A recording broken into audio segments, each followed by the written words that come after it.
братан. Тағы кім бар еді? Жоқ, мені бүйтіп арнап айтқызатын бар, ана екеуін неменеге шақырдың?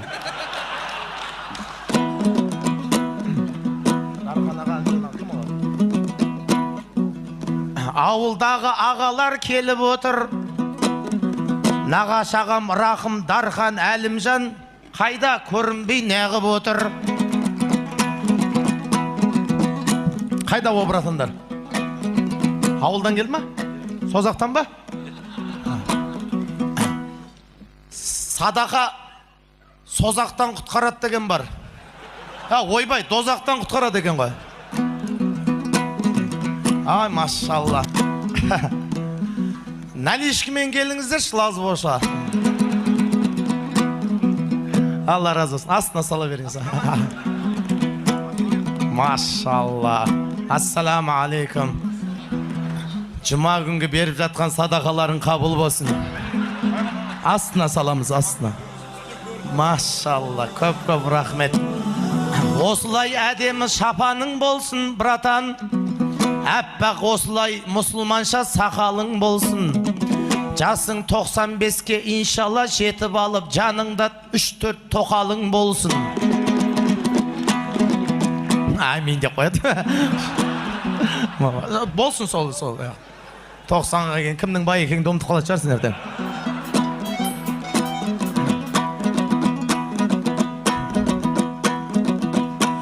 Мұнда жамағатым қаптап отыр, Сабыржан сөздерін саптап отыр.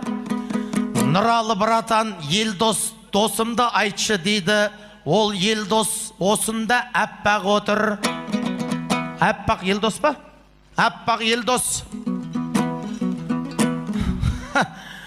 Көзің дальтоник па не, братан? Ақ пен қараны ажыратамайтын болсаң, неменеге иман болып жүрсің, братан? Екеумізді аппақ деп қояды, братан. Мынау аппақ болған үшін, мынау менің цветім болған үшін салып жүрмін жақа. Алла разы болсын. Елдос. Аппағым.